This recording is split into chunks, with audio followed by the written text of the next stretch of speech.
بسم الله الرحمن الرحيم السلام عليكم ورحمة الله وبركاته كل تولى سندا وضيال كسر هذا برنامج كسؤال شبلي صومالي كيبل وأسبوعي مرة كي مادتي بيجا صومالي كيبل سيجاري استوديو سمجالة نيروبي أجر على السوق بكرين باكسيو الشيخ محمود محمد شبلي أنا قرأ قيب قال كنا كسوق بيد أمام الجوابات سؤال مصادرتان وحي كلا سؤال نقص وجه وانا البرنامج قرأ فيسبوك عوان كسوي هاي سؤال شبلي صومالي كيبل وديار قلو داوشة البرنامج الشيخ محمود سودو شكرا. السلام عليكم ورحمة الله والسلام يا عبد القادر أديك الشيخ وأنا قادنا مجعيجو وعبد القادر نحن جوجا فيلان وحاجة العج لقوا بحيو الرضا شقارها مركا أد حمين كان نقطه مشاركة هذا يا لجرا يا بقول كيبا إن عيمي مركا أد بعض موضوع نقطة أما بشقاران يكون عضو أيانا وحاجة إندب لغوسينا يوم ما دام أد حمين كهيد استمر كانوا خلال العقل لجرا مركا إن أرين كاسي أيانا بالشيخ إنه إيفا فهيو كبيرتك الرضا نوعس أم بناي هاي هدي أكو بيرنا العقل قادن كرا أو أم بعض مدة أنا جزاك الله خير. بسم الله الحمد لله والصلاة والسلام على رسول الله وعلى آله وصحبه ولما بعد. عبد القادر أنا تاسف لما لها فكرة أساس كوا إحنا ودريال كشقالة وأنا واحد دولته أي قصبان إن شركته مشاركة يقفها كشقالين لها قيب كمذا أي كجويان qaybna ayagu toos u bixiyaan waxaa ururaya dadka shaqaalaha ahaa inta uu shaqo markuu ka baxay intuu shaqo kale ka helayana isaga lagu daryeelo dad kale lama siiyo oo shuruuda buuxin intaan uga aqaana lama siiyo waxaa la siiyaa dadkii bahda shaqaalaha ka mid noqday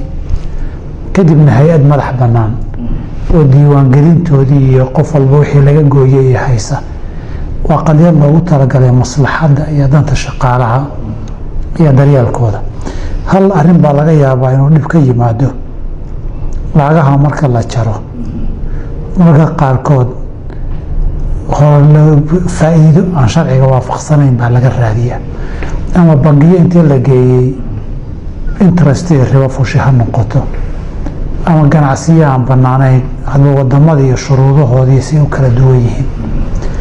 hadday tahay qofkii wixiisii in loo soo celinayay heshiiska iyo xeerku uu yahay wax ka badan ma qaadan karo wixiisii waxa ka badan hadduu soo raaco xataa waa inuu isdhaafiyayo danaha guud iyo dadka baahan iyo masaakiinta uu siiya haddii ay tahay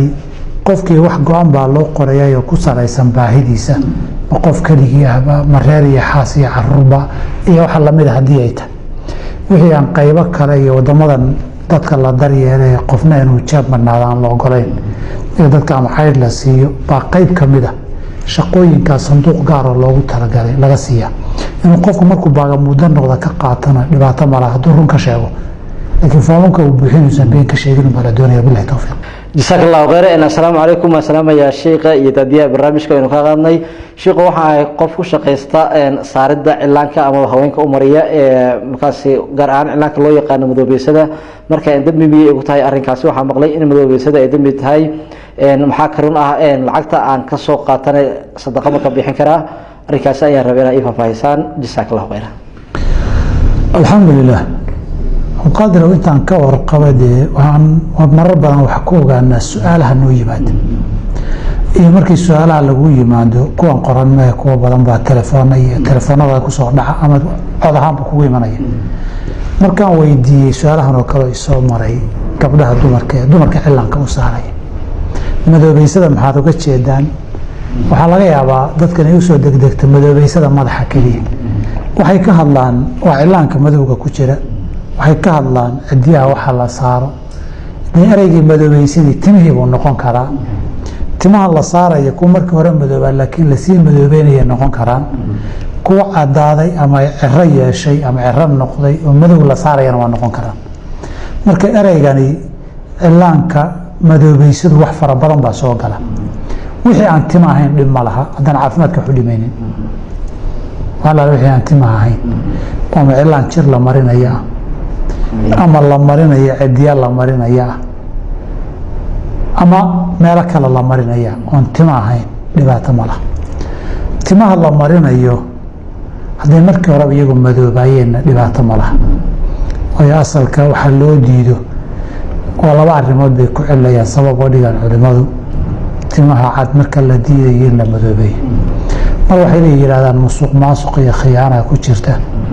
qofka isagoo waayeel uu rabaa inuu wax yar iska dhigo hadhowna uu dadka habaabiyo fikradan sax ahayn siiyo fikradan sax ahayna meelaha qaarkood si kaloo qaab daran bay u dhaqmi kartaa mid labaadna way jirtaa bay yidhaahdaan cirada qofka muslimka madaxiisa iyo wejigiisa fuusha waa nuur axaadiis badanna waa ku soo aroortay fadliga ay ciradii qofkii muslimnimada ku caddaada leedahay sida in la rifa loo diiday cirada oo laga bixbixiyo markay yar tahay taban in markay yar tahay rifi kartaa hal iyo laba waxaad goysaba say gurmad badan gadaal uga imanayo adaa marka dambe gacmaha taagi doono madax wada caddaanaya marka ma wada rifi qaar baa xal ka dhiga inay usbuuc walba xiraan mulukiyaan madaxa طبعا xuluul ma ahadi oon da-da laga cararo oo tii hore ah iyo qofka muslimka oo ciradu nuur iyo islaamnimo kuwa yeelay tilmaamaysay oo nuurka in la iska rifo ama lala dagaalamo ayna wanaagsanayn hadday marka horeba madoobaayeen dhibaato ma laha hadday caddaayeen masale khilaaf badan ka jira weeye culimmaduna tani waqtigii saxaabada la isku hayaa marar badan bayna waxaa fadhiyaan inagu soo martay haddii la yihahdo waa qowlka xaaraamna qaybta timaha in la mariya ma banaana ee qofkii timihiisu cad yihiin wixii ka soo galana xalaal noqon maayo xaraam buu noqonaya marka waxay noqonaysaa xadiidkii ibnu mascuudi ahaa in allah idaa xarama shayan xarama thamana ilaa hadduu xaaraantinimeeyo lacagtiisana xaaraamu ka dhiga haddii qowlka culimo badan ay qabaan oo waa banaan yahay oo karaahiye iyo kama badna la yihaahdaan dee in la mariyana way banaanaan wixii kasoo galana xalaal buu noqon masalada maskale khilaafi oo ijtihaadi oo labaduba ay tixgelin mudan yihiin labada qowlba wala waan ku celinaya marar badan oo aan sheeganay xaaraam qaybta taa ila xoog badan laakiin waa masale halka qof ee culimadii ra'yigiisu isbedbedeli kara wayo marba dhinac markaad ka eegto xaggan ay u badan tahay leedahay dhinac kale markaad ka eegtana xagga kale u badan tahay isleedahay saa darteed waxay leedahay culimada taariikhda kuwa qaba inay xaraam ahayd oo inay xalaal tahay u wareegay kuwa inay xalaal tahay qabay oo xaraan ahayd oo dawamaray xagga u wareegay waa isbedbedelka xaalad iyo duruufta iyo waxa kugu soo kordhayeen maraysa way laakiin waxaan leeyahay waa masalo intaan garanayo sida jamhuurta ay u badan yihiin karaahiya iyo wax lamid ah marka laga soo reebo xaalad dadku ay dagaal galayaan oo qofkii haddii madaxiisa ciro lagu arka waa taag beelayo waa duuqow la daliilaysanayo markaas si uu cadowgaaga dhuxsa karaa loogu subkadaa ay Soomaalidu dhihi jireen marka waa madoobeyn karaa si aan loo bowjilecsanino aan si gaar ah loogu maagin loogu dansanin xoog loo isaga dhigo markaas oo kale waxyaabo badan oo muharramaad xaba banaanaada xaraga kibirku wuxuu banaan yahay markay goobta dagaalka tahay ee la wada cabsanayo wadnuhu boodayo marka qaarna kaadida lagu celinayo qaarna lagu ka socon laayay ninkii goobta fagaaraha xaraga kibir u socda waati nabigu dhihi jiray xasanin saa yeelay waa socod ilaahay necab yahay ma goobtan oo kale meeshii aan ahayn marka geesinimo badan iyo dhiiranaan qofkii kaleba cabsiisiyo cadawga cabsiisay noqotaa munaasabaadka maslaxa ka weyn haday timaado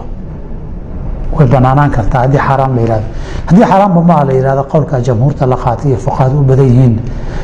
wixii kaa soo gala waa wax xalaala ama markuu u badan yahay xalaaltinimadii kama bixin laakiin laga fiican yaho karaahiya galay wabillahi towfiiq jazaak allahu khayr assalaamu calaykum magacaygu waa maan cilmi waxaan joogaa bay dhahday Sweden sheekh waxaan rabaa inaan weydiiyo sheekh waxaa ii jooga 3 caruur ah kan ugu weyn waxa uu galayaa mar dhow 4 sano labada kalena waa ay ka yar yihiin marka waxaan doonayaa inaan dawada dhalmada kala fogeysa aan cuno balse ninkaygu ma rabo amaba ma oga maxaa sameeyaa ila tala ay dhahday jazaak allahu khayr alxamdulilah qadar haddii ay tala tahay waxaan dhihi lahaa mid labadaba garawshay leedahay midda koowaad garawshay leedahay oo 3 ciyaal oo 4 jir ugu weyn yahay oo isku nuug aada isugu dhadhow markay aada isugu dhadhowaadaan hooyadu tabarteeda iyo taagteedu waxbay u yeelaan ilaahdu qur-aanka ku sheegay xamalatu ummuhu wahnan calaa wahnin hooyadii baa ilmaha ku sii day iyadoo marmar ka dambeysa sii daciifayso sii taaggaraysa markastoo ilmuhu soo weynaado hooyadu way sii taag beeshaa ilaa marka dambe bilaha u dambeeyo aada u cuslaato culays badan wado ilaa umushii xanuunkeedii ilaa nuujintii ay ku xigto hadday kaa 2 iyo 3 isku gaaraan waxaa laga yaabaa waxa Soomaalidu taqwad guurka ay yiraahdaan awoodda hooyooyinka iyo caafimaadkooda dhib badan baa ka soo gaara taa waa sida guud mid gaara dadka westernka iyo galbeedka ku nool ee qurbaha jooga sida halkan aynu joogno shaqaale lama helo ku shaqeeya qaraabo dad iskala joogo gurigoo iskula joogana lama helo daris wanaagsan oo firaaqaba kuu heli karana lama helo markaasoo kale waxay noqotaa runtii aada u dhib badan bay noqotaa ninkaa maanta gabadha ilmaha hadday habeennimo foolato iyo kuwa kaleba waa inuu gaari ku wada guro ku yarna kama tegi karo iyadiina in lasii qaaday rabtaa marka reer dhan oo saq dhaxa un qofaysa maamadii baa foolatay wada guuraya ilmaha mid hadduu isbitaal u baahda ka kale cidaad kaga tagta male guriga kagama tegi kartid mid baa isbitaal u wadaa xayn kalena waad xambaaraysa waa jiidaysa suuqadii laga soo adeeganaya sida mid iskuul hadii laga sida dabiicadda nolosha dadku ay ku nool yihiin runtii waa nolol aada u culus oo aada u adag hooyadu ilmo aada isu dhodhow inay hayso runtii culays badan bay leedahay waxaan rajeynayaa ninkeedu hadday arrintaa iyo duruufta culayska caafimaad iyada ku tahay iyo culayska ilmihii hayntooda ilaa isaga waa inuu shaqo tagaya ay ku tahay hadday si ula wadaagto gaar ahaan awqaadda laga yaabo qalbigiisu inuu degan yahay iyo dee dumarku qof waliba ninkeeda way taqaanaa waktiga waxay rabta ka dhaadhicin kartee waxaan dhihi lahaa waktiga inay la eegato muddana ay ku wado ay ku celceliso inay ku qanciso in sidan caafimaad ahaanteedana ayna yeeli karin ilmahana ayna kala wadi karin waxaan rajeynayaa inuu ku qanco haddii isuu ku qanci waayo iyadana caafimaad ahaan culays ay ku noqoto way samayn kartaa laakiin laba inay isbarbar dhigta tahay waa inay qiimaysa ninkeedani berri haddii uu ogaado uu ogaan karaa maxaa dhacaya reerkii ma burburayaan mise uu isku xamili karaayo uu fahmi karaya haddii ay dhacdo reerkan uu burburayo culayska dhibka ay ku tahay ilmahaas iyo burburka reerka inta la isbarbar dhigo keebay dan iyo maslaxadii ku jirtaa oo maslaxad badan in la egay u baahantay waxaan dhihi lahaa dad meesha la joogo dadba naasixiin iyo akhyaaro wanaagsan la waayi maaye inay la tala wadaagto hadduu ku yaraadkaada duquna ay iyaga ergahaan ugu dirsato ay ka caawiyaan inay ku qanciyaan saasaan kula talinaa bilahi towfiiq جزاك الله خير شيخ محمود السلام عليكم وان سلام يا ان اديga iyo dadyaha waa sheekh idadiya barnaamijka inuu ka qaadna magaciigu waa Asad Xasan waxaan joogaa magaalada Burco sheekhu in habeenkii markii aan seexanayo isla markaana aan indhaha isu qabta ayaa waxa jirta in mararka qaar awoodba laga qaado oo aan isdhaqaajin waayo laakiin wax yar kadib aan hadana markii aan caadi ku soo laabto walow imika wixii ay iga tageen laakiin muddo ayaan ku soo jira ay yiri saailkan marka sheekhu waxaan rabaa inaan weydiiyo sheekhu arrimahaas ma noqon karaan shaytaanka jazaak Allah khayr alxamdulilah horta waxaa koobaad ee mudan hadiiba qofkan ilaahay ka qaada ilaah inuu ku shukriyo wey ilaahna uga mahad celiyo subxaanahu watacaala ilahna subxana wataala waxaan uga baryeynaa dee inuu caafimaadkaas una ziyaadiyo miduu khayr iyo wanaag u kaalmaysta adduuniya aakhirabana uga dhigo midda labaadii taban xaaladaasi xaqiiqana way noqon kartaa waswaasna way noqon kartaa qofku inuu si uun isagu isaga dhaadhiciyana way noqon kartaa inay xaalad jirta tahayna waa noqon kartaa hadday xaalad jirta tahay xaalad caafimaad kalena way noqon kartaa oo xanuunada qaarkood dadku sakanahaya waad arkaysaa xanuun muddo markii la jooga waa qofka qabanaya sakanahaynaya xanuuno madax xanuuna waxaa jira dadka qaar 30 sakan haynaya 30kaa sakin madaxa u dhahaya inuu isku qabanaya hadduu imtixaan qorayo hadduu gaari wado uu bartaa marka dambe markuu soo hayo waqtiyadu qabto uu bartaa waxaa laga yaabaa 30 sakin inba maal dhaweyta uu lahaa markuu xanuun aada uga sheeganayay dhakhaatiirtuna dawo male ay ku dhaheen wuxuu yidhi 3 ilaa 5 daqiiqo hayaa bishiina mar baa laga yaabaa inuu qabto waxayna dhaheen buuri intaana kama bato ee markaa dareentay inuu ku soo hayo gaari haddaad wadiyo haddaad meel khatara socotay un ka yar leexo meel iska yar fadhiiso indhaha isku yar qaba markaa kadibna 5 daqiiqo kadib hawshaa iska sii wado marka way dhici kartaa xanuuno sidaas oo kaleeto dadku caafimaadka nicmadiisii iyo ilaahay fadligu ku leeyahay iyo bay marar badan xasuusin u noqdaan dhinacna dambi dhaaf iyo darajada aakhiroo la gaari waayey bay ku gaaraan waa noqon kartaa xanuunsaas in waxyaabaha masiga iyo shayaadiinta la xiriirana waa noqon karaan marmaray qofka buurtaano carabka xataa intay ka fuulaan inuu qur-aanka akhriyo ay ku adkaato waxoogay qalbiga markuu ka akhriyo ay ka cararaan way jirtaa dhacdooyinkaas oo kale wax badan bay soo tabiyaan dadka hiqaadka lagu kalsoonaan kare wax ka qoray ama aan qaarkood aragnayo ka sheekeynayay laakiin waxay ku wanaagsan tahay ilaahay waa caafiyey ilaahayna ha baryo inuusan ku soo celin tii hore ilaahay uga shukriya caafimaadkana dee ha uga faa'iidaysto wixii khayr ee adduunya aakhira labadaba billahi tawfiiq jazaak allahu khayran assalaamu calaykum waa salaamaya sheekha sheekha waxaan ka ganacsadaa amaba aan ka shaqeeyaa qaadka ama bajaadka waxaana doonayaa dhowaan inaan ka baxo haddii eebbe idmo oo aan shaqo kale helo marka inta aan ka tabaabshaysanayo bal maxaan ka yeelaa arrinkaasi ayuu leeyahay saa'ilkan jazaak allahu khayr alxamdulilah dabcan si guud maan uga hadli karaayo qofkan saa'ilkee soo diray duruuftiisa hoose gaarka iyo sida waxa ku xeeran ma garan karo asalkii muxaramaadku maan ka hadli karaa waxyaabaha dadka xaraamta ku jira ama qasigar iyo tubaako laga ganacsada ha noqdaan ama jaad iyo khamri iyo laga ganacsada ha noqdaan ama waxyaabaha kale xunxun iyo xaaraamta ee lagu jiro ribada leho laaluushka leho qurunka le ha noqdaan qofkani dadkan buu la mid yahay qaar baa sixir iyo kitaab roog jinni ka shaqeeya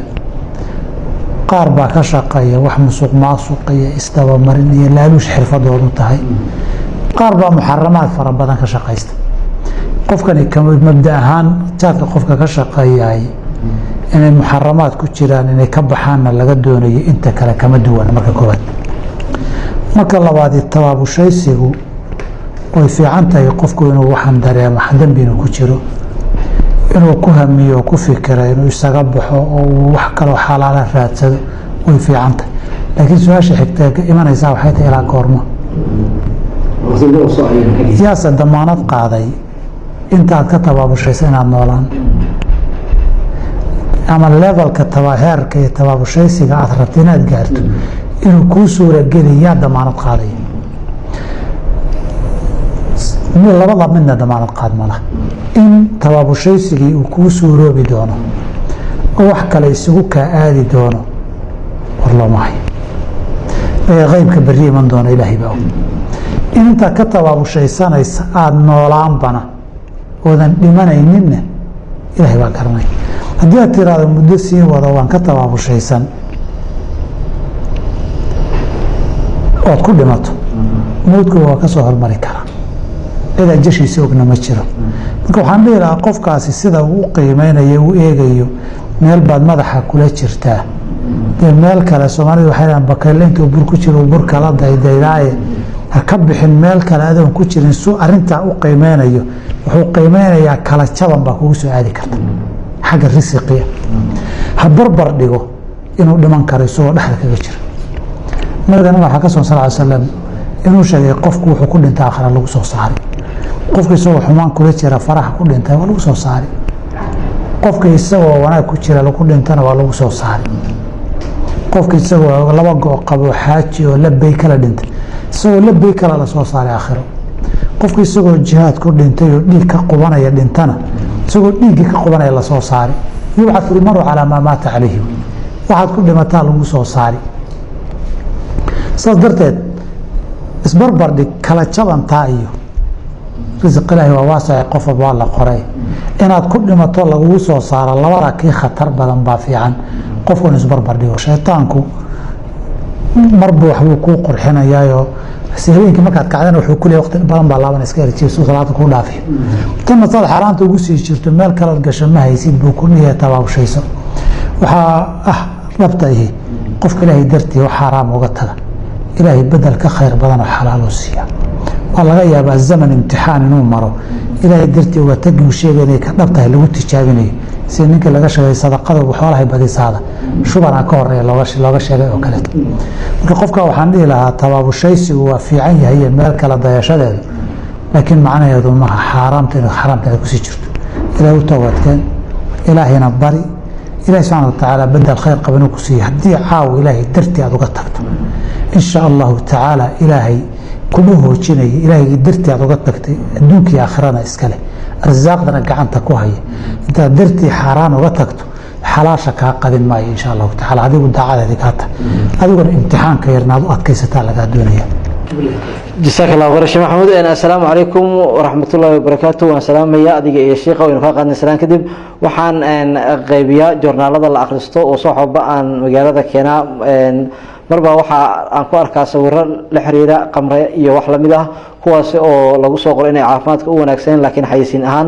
لو سو ضابعو جوكتنا معها أو حلية دقار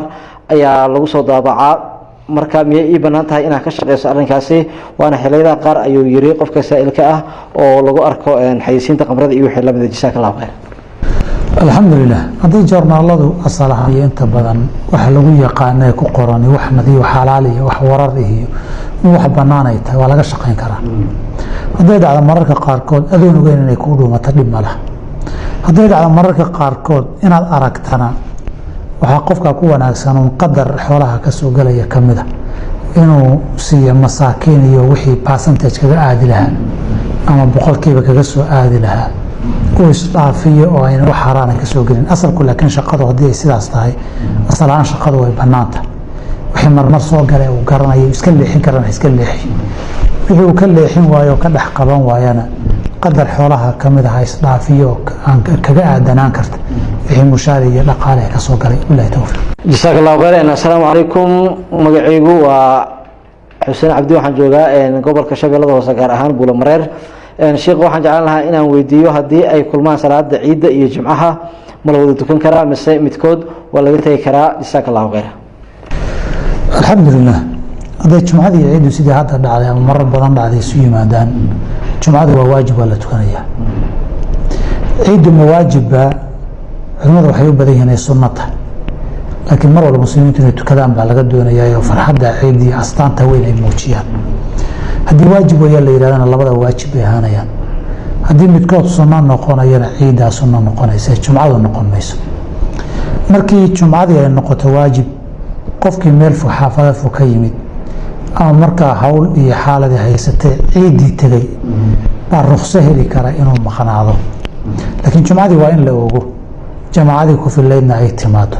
qof aan ciidda teginna dee jumcadu waajib ku ahaydna jumcada kama hari karo masaladu qofkaa ka haray dabcan qof aan jumca ku waajibin ama aan tukanin wuxuu tukan jiray wuu tukanayaa oo duhurkii wuu tukanayaa waxaan meesha kuba jirin jumca iyo duhurtoona la tukan maaye inta salaad ciid tukato bay salaada casar kugu horeynaysaa taa meesha wax ku jira maaha wax saloo la cuskadana ma laha billahi tawfiiq. jazaak Allah khayr. su'aasha kale ayaa waxay haddii nin xaaskiisa ay kalalka qabato isla markaana ay ku dhahdo ifur isagana uu dhaho waan ku furay isagoo ay ka tahay inuu isaga fujiyo xilligaasi miyay ka furmaysaa mise kama furma naagtaasi jazaak Allah khayr. alxamdulilah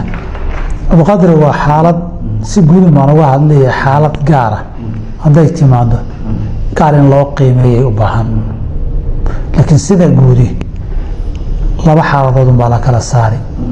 ninkani kalarka lay qabsaday keliya qasab maaha ma qasbanaa mise ma qasbanayn wey haddii ay qasabtay waxba ma furno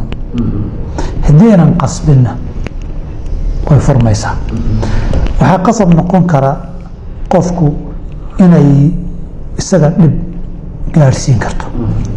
dhibkaa la gaadhsiin karo meelaha qaarkood way hubaysnaan kartaa oo dumarka qaarkoodii dumar hay-ada nabadgelya kaba tirsan bay noqon karaan way hubaysnaan kartaa haddaynan hubaysnayn qof tababaran bay noqon kartaa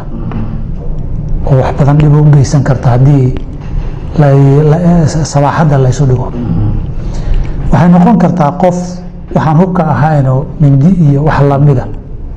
bala iyo haysato qofkii gelin karta ama ku xay kartay noqon kartaa waxaan kuwa ka dhicin bay samayn kartaayoo wadamadan qurbaha oo kaleeto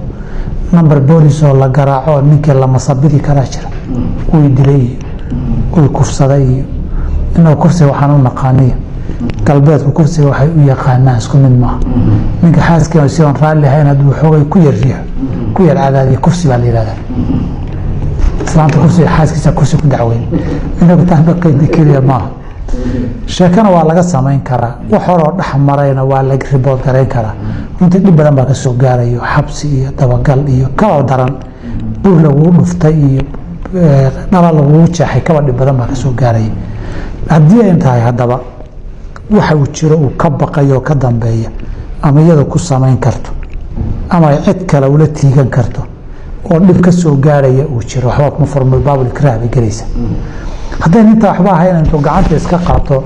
hada siidaa uu yiraahdo iska dhaqaaqi karana furu ikraah ma yahay furinkii waa dhacaya iyo wixii la midka waa la handaday iyo faraqa la igu dhigay mar waliba ikraah maaha haddii maanta qofkan waa inuu wax wuxuu kugu samayn kara jiro haddii ilmo yaroo caruura irida ka bixi maysid ku yiraahdo oo isaga intaad xambaarto inaad isxiis kor ugu qaado inaad isaga dhistaa iska bixi karto waa la ikraahida laga yeeli maayo waa in qofkani waa la qasbi ma waa inuu qasbi karo wax qasab noqon karana aad ka baqayso ama lagu handado ama ikraah wada dhahna labada xaaladood ama ikraah iyo daruuro aan ku kala magacaawno sida eray cilmiyeedka culimada isticmaalkooda u kala duwan yahay billahi tawfiiq jazakallahu khairan assalaamu calaykum daadiyaha barnaamijka iyo sheekaba waan salaamaya waan ka qaadnay salaada cishaha iyo weliba raatibtiisa marka aan tukado kadib waxaan raaciyaa 2 ragcadood oo aan u niyeysto salaatuleyl iyo 1 ragco oo aan u niyeysto inay witar tahay marka sheekhu saddexdaasi marka la isku dhahaa salaatuleyl mise waxa la isku dhahayaa salaatu witar jazakallahu khairan alxamdulilah salaatuleyl horta waxaa la yiraahdaa salaad kastoo sunno ah oo cisho iyo raatibadiisa kadib la tukado intaan salaad subax la gaarin magaca salaatuleyl marka 2 ragcadood iyo watarkuba way soo galayaan salaatuleylkiibaa watar iyo inaan watar ahayn u qaybsanta watarkana waa 1 ragcadood loogu talagalay sida ugu fiican in salaatuleylka lagu soo gunaanado oo nabiga sallallahu alayhi wasallam salaatuleyli mathna mathna salaada habeenkii la tukado 2 ragcadood way haddaan subaxa ka baqday weli fidaa khashita subxa salaas waxdaad ka cabsato fasalli ragcatan waaxida tuutiru laka maa qad sallayt oo watarka 1 ragcad tuko watarkaaga dhigtay waxaad tukaday marka watarku salaatuleylku ka mid yahay salaatuleylkiibaa watar iyo 2 ragcadood ka qaybsama 2 laga dhigi karaa 4 baa la isu raacin karaa ana taxiyaad lahayn 6 ana taxiyaad lahayn baa la is raacin karaa 8 ana taxiyaad lahayn 10 ana taxiyaad lahayn baa la is raacin karaa watarka ragcadda iyo kuwa 2 la isku xiri karaa 3 ana taxiyaad la is raacin karaa 5 hala taxiyaad la nabiga ka sugan sallallahu alayhi wasallam waxaan la ogolayn 3 isku xiran oo taxiyaad dhaxda ku jiro sida maqribka kale taa وحديث النبي صلى الله عليه وسلم لا تشبهوا بالمغرب مغرب او كيسيننا waxaan noqon marka labadii halkan la kala gooyo ama saddexdii oo taxiyaad la isku bixisa laga dhigo taxiyaadka dhax laga saaro saanay maqrib u ekaaneen marka salaatuleyl baa la isku wada dhaxo billahi tawfiiq jazakallahu khairan su'aasha ugu dambaysa todobaadkan ayaa waxay tahay assalaamu calaykum sheekh Shabeeh وعليكم السلام alaab aan xil hore soo iibsaday tusaale ahaan alaabta jiifka guryaha fadhiga iyo wixii la mid ah ayaa sanado kadib waxaan u baahday inaan dib u iibiyo marka lacagtii aan ku soo iibiyo lacag leeg ama ka badan hadii aan ka bixiyo mariba ay noqonaysaa sida la qaaday alxamdulillah maya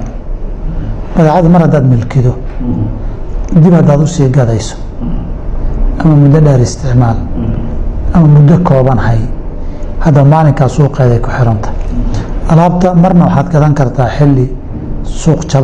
jaban jiray oo xaraash meelaha ay ka gadan kartaa adiguna markaad sii gadanayso alaabtii oo suuqii laga waayay bay ku soo aadi kartaa alaab cusub oo harkaysa dad iska gadayaan qiimo jabana iyo mid duug oo qiimo qaali ah suuqiga badeecaduna ganacsigu wuxuu ku shaqeeyaa qiimo soo gado ka badan la ku sii gado xataa ka faa'iid alaabta inay cusubta inay duugtahay waxba shaqo kuma kala xirna marka uu banaan yahay beecaasi haddaan wax kale oo xaraantinimo iyo beeca meel kale ka soo gelin alaabtan waa hore gatay baan qiimihii ama qiimo ka badan ku helay waxba beer ribana ma xaraam ma billahi tawfiiq jazakallahu khairan guud ahaan daawayaal todobaadkan su'aashaas ayaa u dambeysay aan ku soo gabagabeynaa barnaamijkii su'aalaha Shabeelle iyo Somali Cable wixii kale ee su'aalaha nagu soo waajiyay ciwaanada barnaamijka gaar ahaan Facebook ciwaankiisu yahay su'aalaha Shabeelle iyo Somali Cable ajir axsan aan soo koobi karin ee baa ka siiyo Sheekh Maxamed Shabeelle anaga qayb gaar ah ka soo gudbiyay dhammaan jawaabaha su'aalaha aad soo dirteen dhanka farsamada iyo kaamirada waxa uu ahaa todobaadkan علي محمد أبو بكر إنت تبقى كريم دونه وعبد القادر مع عبد الله دكرافة إسلام نبت قليل والسلام عليكم ورحمة الله وبركاته شيخ محمد الساسي بارك الله فيكم